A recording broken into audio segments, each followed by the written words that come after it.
দুষ্ট জিন, এদের ভিতরে একটা প্রকারের জিন আছে যে জিন প্রত্যেকটা মানুষের সঙ্গে কমপক্ষে একটা করেই নিয়োজিত আছে, প্রত্যেক মানুষের সাথে আছে।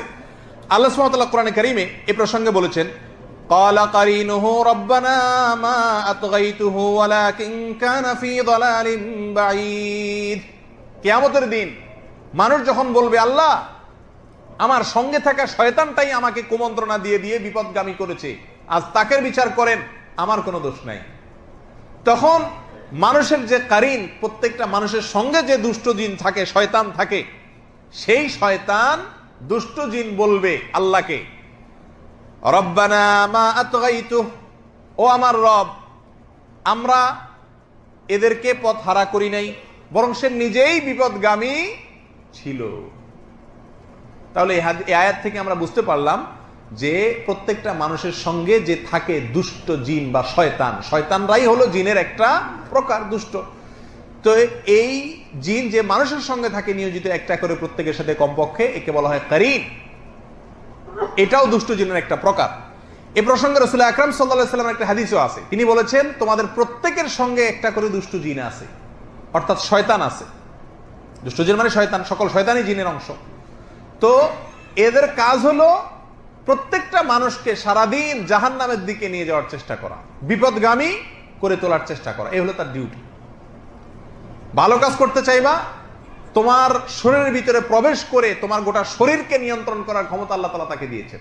সহিহ বুখারীর এক হাদিসে রাসূল সাল্লাল্লাহু আলাইহি ওয়াসাল্লাম বলেছেন যে আশ-শায়তানু ইয়াজরি আহাদাকুম মাজরাদ দাম, শয়তান তোমাদের শরীরের রক্তের সঙ্গে মিশে যেতে পারে, এই শক্তি আল্লাহ তাআলা দিয়ে দিয়েছেন তাকে। তো আপনার শরীরের রক্তের সাথে মিশে গিয়ে আপনাকে অলস বানায় দিবে, নামাজের সময় মেজ মেজ করবে, শরীর ভালো লাগবে না। কথা বুঝে আসছে? এইসব কে করে? ওই সঙ্গে থাকা শয়তানটা, কারিন, সে করে। তো নবী সাল্লাল্লাহু আলাইহি ওয়াসাল্লাম বলেছেন, তোমাদের সবার সঙ্গে একটা করে আছে। সাহাবা একরাম জিজ্ঞাসা করলেন, ইয়া রাসূলুল্লাহ, আপনার সঙ্গেও কি আছে নাকি একটা?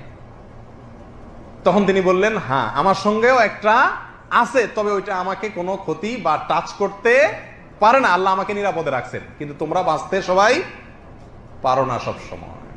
তাহলে হাদিস থেকে বোঝা গেল যে দুষ্ট জিনদের মধ্যে একটা প্রকার জিন আছে কারিন, যে আমাদের সঙ্গে লেগে থাকে এবং তার টার্গেট থাকে আমাদেরকে কোথায় নেওয়া? জাহান্নামে নিয়ে যাওয়া। ইবলিস আদম আলাইহিস সালামকে যখন সিজদা করতে অস্বীকার করেছে, তখন যে তাকে আল্লাহ তাআলা জান্নাত থেকে বের করে দিয়েছেন, তখনই চ্যালেঞ্জ করেছিল ইবলিস, লাউবিয়ান্নাহুম আজমাইন, মানুষের প্রত্যেকটা সদস্যকে, এই আদম যার কারণে আমাকে জান্নাত থেকে বের হতে হলো, এর প্রত্যেকটা সদস্যকে আমি পথ ভ্রষ্ট করে ছাড়বো, জাহান্নামে নিয়ে ছাড়বো, আমি একা যাবো না। আর সেই জন্য ইবলিসে তার বাহিনীকে ভাগযোগ করে দিছে যে এর পিছনে এ থাকবে, তুমি ওর পিছনে থাকবা, সবার সাথে একটা করে আছে। আল্লাহ তাআলা আমাদের সবাইকে শয়তানের শয়তানি থেকে বেঁচে থাকার মতো ঈমানি শক্তি দান করুন। কোন কোন বর্ণনায় পাওয়া যায় যে মানুষ জন্মের পরে, ছোট শিশু যে কেঁদে উঠে জন্মের সঙ্গে সঙ্গে, এর একটা কারণ হলো এই শিশুর জন্য যে শয়তানটা নিয়োজিত আছে, যে কারিনটা আছে, ওটা খোঁচা মারে। এই জন্য বাচ্চা কি করে? কায়দা উঠে, মানে তার ইশারা দেয় আর কি, হয়তো যে তোর সাথে আমি আসি, দুনিয়াতে আসছিস তো, আমি তোর পিছনে লাগা আসি। যাই হোক, তাহলে দুষ্ট জিনের একটা প্রকার হলো কারিন। আল্লাহ তাআলা সব দুষ্ট জিনের এবং শয়তানের শয়তানি থেকে আমাদেরকে বেঁচে থাকার তৌফিক দান করুন।